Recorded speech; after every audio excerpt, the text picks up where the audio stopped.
Crazy News. My name is Shweta Sinha, and now take a look on today's headline. Biden breaks silence on Afghanistan, says squarely stand behind decision to withdraw troops.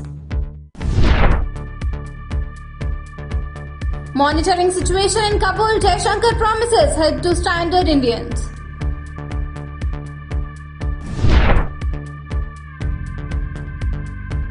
BJP launches Jan Ashirwad Yatra in Uttar Pradesh.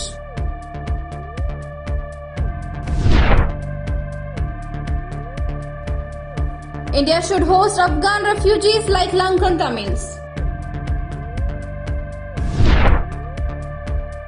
Uttarakhand to remove Purvi Pakistan mention from caste certificate of rehabilitate Bengalis. US President Joe Biden on Monday broke his silence on Afghanistan by stressing that he stands squarely behind his decision to withdraw the US forces from Afghanistan. I stand squarely behind my decision, Biden said in a speech at the White House Monday.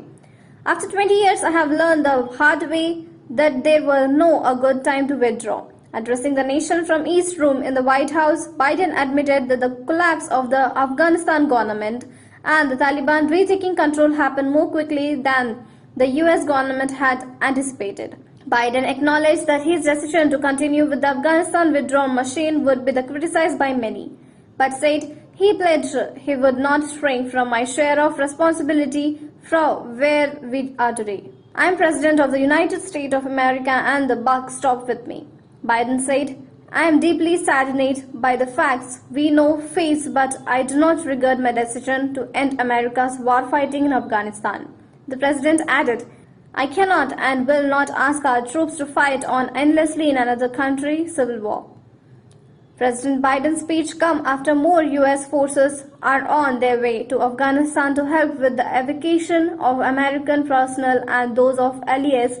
In his first address since the Taliban moved into Afghanistan capital, Biden said, scenes we're seeing in Afghanistan are gut-wrenching for anyone who spends time on the ground there or who's lost loved ones in the country. There are the reporters stating that the chaos at the Kabul airport left 7 people dead, including some who fell from a departing American military transport jet. However, no official confirmation has come out publicly due to the ongoing operations.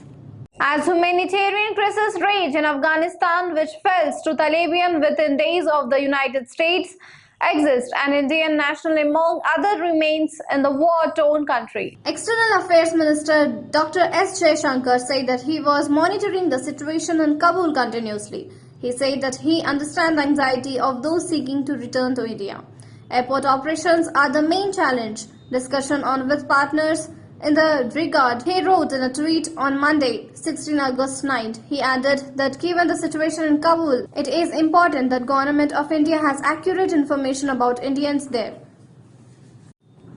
and posted contacts for the MEA Special Afghanistan Cell. We are in constant touch with the Sikh and Hindu community leaders in Kabul. Their welfare will get our priority attention. He further stated, reiterating a statement used by Ministry of External Affairs on Monday evening. Massive outrage campaign ahead of upcoming assembly polls in Uttar Pradesh due to early next year. The BJP on Monday launched a statewide Jan Ashirwad Yatra, during which the 7 ministries in the Union Cabinet from UP would be traversing more than 3,000 kilometers, covering 120 assembly constitutions in the state. The Yatra would end on Friday. The Yatra was intended to showcase what the Saffron Party called people-friendly scheme of the Narendra Modi government and seeking blessing of the electorate to become victorious in the next assembly elections. 3 union ministers from UP, Kaushal Kishore, Pankaj Chaudhary and Ajay Mishra, embarked on the Yatra to their respective regions from the state capital on Monday. While Kishore would be undertaking the Yatra in Unnao, Raebareli, Lucknow, and some other nearby districts, Mishra would seek blessings from the people in Lakhimpur, Kheri, Hardoi, Shahjahanpur district, BJP sources here said. Chaudhary would be embarking on a similar yatra in Basti, Siddharth Nagar and the other nearby districts. The yatra will cover 120 assembly constituency, Public meetings and other programs will be held during the Yatra. We will be telling the people about the politics and programs of the centre and the state governments and expose the opposition propaganda, said a senior BJP leader here. The Taliban takeover is not a good prognosis for India's security and trade, with hostile neighbors on each side of its borders who have close proximity to Taliban, said D. Subhachandran of International Strategy and Security Studies, National Institute of Advanced Studies. From the security point of view, he said India will have to be on its toes. With the field now wide open, the banned terrorist groups like Jaish, Lashkar and Haqqani network to expand their bases and training facilities in Afghanistan. It is a tough situation for India. We are not very serious about the Taliban. We now have to open a channel with them, which may not be easy. Given their proximity to Pakistan and China, Pakistan is close to both sides of Taliban, those on the negotiating table in Qatar and those fighting on the ground, said Chandran.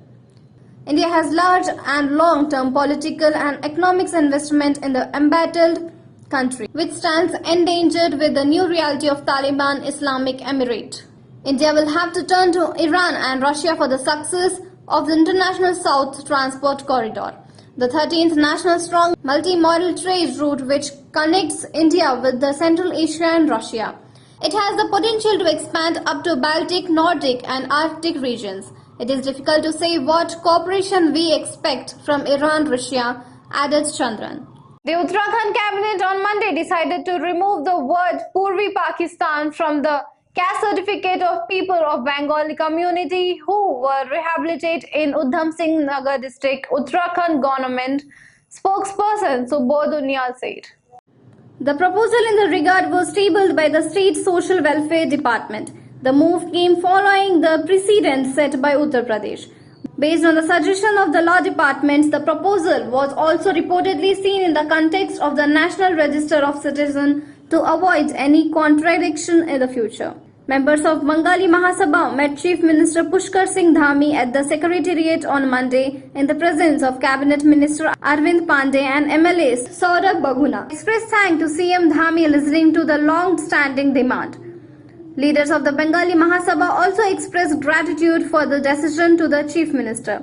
The current generation of the migrated Bengalis rehabilitated there were born in Uttarakhand. Their sentiments are against Pakistan. They do not want to link with Pakistan. Official told that the Indian Express, adding, so they were demanding that the government should stop mentioning Purvi Pakistan in caste certificate issue to them. That's it from me and my team. For more updates, keep watching Crazy News.